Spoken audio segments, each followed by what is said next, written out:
누가복음 2장. 그때 아구수도 황제가 내린 칙령에 따라 온 나라가 호적 등록을 하게 되었습니다. 이것은 구레뇨가 시리아의 총독으로 있을 때 행한 첫 번째 호적 등록이었습니다. 그래서 모든 사람들이 호적을 등록하러 고향으로 가게 되었습니다. 요셉도 다윗 가문의 자손이었으므로 갈릴리 나사렛을 떠나 유대 지방에 있는 다윗의 마을로 갔습니다. 이 마을은 베들레헴이라고도 불렸습니다. 그는 약혼한 마리아와 함께 호적을 등록하러 갔습니다. 마리아는 그때 임신 중이었습니다. 이들이 베들레헴에 있는 동안 아기를 낳을 때가 되었습니다. 마리아는 첫 아들을 낳아 포대기에 싸서 구유에 눕혀두었습니다. 그것은 여관에 이들이 들어갈 빈 방이 없었기 때문입니다. 그 근처 들판에서 목자들이 밤에 양떼를 지키고 있었습니다. 주님의 천사가 갑자기 이들 앞에 나타났습니다. 주님의 영광이 그들을 둘러 비추자 이들은 몹시 두려워하였습니다. 천사가 그들에게 말했습니다. 두려워 마라. 보아라. 모든 백성을 위한 큰 기쁨의 소식을 가지고 왔다. 오늘 다윗의 마을에 너희를 위하여 구세주께서 태어나셨다.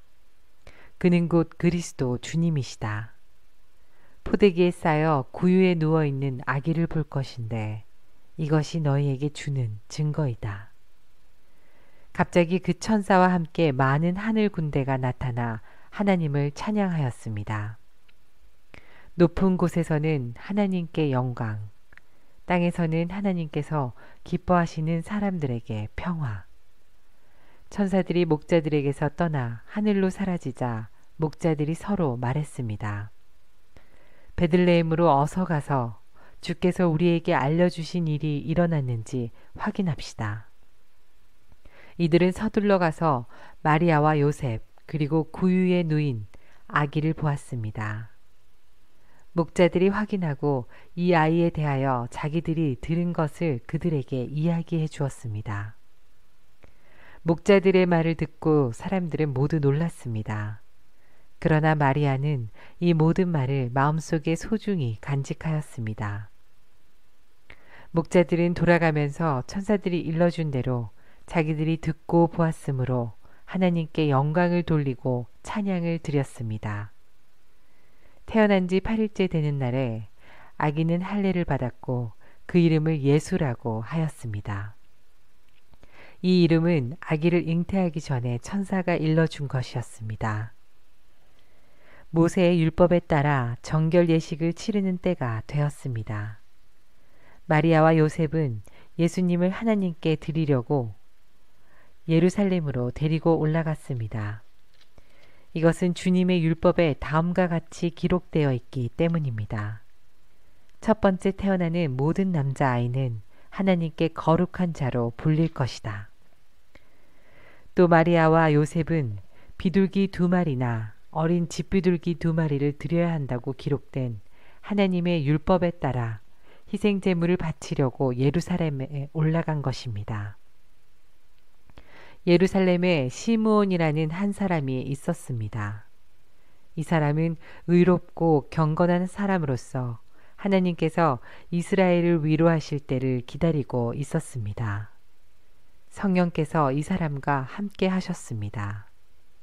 성령께서 시므온에게 주 그리스도를 보기 전에는 결코 죽지 않을 것이라는 계시를 주셨습니다. 시므온은 성령으로 충만해져서 성전으로 왔습니다. 마침 마리아와 요셉이 율법의 규정대로 행하기 위해 어린 예수님을 성전으로 데리고 왔습니다. 시므온이 아이를 팔에 안고 하나님께 찬양하였습니다. 주님, 이제 주님의 종을 주님의 말씀대로 평화롭게 떠날 수 있게 하셨습니다. 제 눈으로 주님의 구원하심을 보았습니다. 주님께서 이 구원을 모든 백성들 앞에 마련해 주셨습니다. 이는 이방 사람들에게는 계시의 빛이며 주님의 백성 이스라엘에게는 영광입니다. 예수님의 아버지와 어머니는 시므온이 예수님에 대하여 말하는 것을 듣고 매우 놀랐습니다. 시므온은 그들을 축복하고 아이의 어머니 마리아에게 말했습니다. 이 아이는 이스라엘의 많은 사람들을 넘어지게도 하고 일어서게도 할 것입니다. 또한 사람들의 비난을 받는 표적이 될 것입니다. 이 일 때문에 많은 사람들의 마음에 있는 생각이 드러날 것입니다. 그러나 당신의 마음은 칼로 쪼개듯 아플 것입니다. 또 여자 예언자가 있었습니다. 이 사람은 아셀 지파의 바누엘의 딸인 안나였습니다. 그녀는 나이가 많았습니다. 결혼하고 7년 동안을 남편과 살았는데 그 후로 과부가 되어 84세가 되었습니다. 그동안 한 번도 성전을 떠나지 않고 밤낮으로 금식과 기도를 하여 하나님을 섬겼습니다. 바로 그때 그녀가 와서 하나님께 감사를 드리고 예루살렘의 구원을 기다리는 사람들에게 이 아이에 대해 이야기하였습니다. 아이는 주님의 율법에 따라 모든 일을 다 마치고 갈릴리에 있는 고향 나사렛으로 돌아왔습니다. 아이는 점점 자라고 튼튼해졌으며 지혜도 많아졌습니다. 하나님의 은혜가 아이와 함께 하였습니다. 해마다 6월절이 되면 예수님의 부모는 예루살렘으로 올라갔습니다. 예수님이 12살이 되었을 때에도 6월절 관습을 따라 예루살렘으로 올라갔습니다. 6월절이 끝나고 집으로 돌아오는데 소년 예수님은 예루살렘에 남아 있었습니다. 하지만 부모들은 이 사실을 몰랐습니다. 단지 그들은 예수님이 일행들 속에 있을 것만으로 생각하고 있었습니다. 그렇게 하루 정도 길을 간 후 요셉과 마리아는 예수님을 친척들과 친지들 가운데서 찾기 시작했습니다. 그러나 예수님을 발견하지 못하자 예수님을 찾으러 다시 예루살렘으로 되돌아갔습니다. 3일 뒤에 그들은 성전에서 예수님을 발견하였습니다. 예수님은 성전에서 율법 학자들 사이에 앉아서 듣기도 하고 묻기도 하면서 계셨습니다. 그의 이야기를 듣는 모든 사람들이 예수님의 슬기와 대답에 놀라워했습니다. 예수님의 부모도 그를 보고는 매우 놀랐습니다.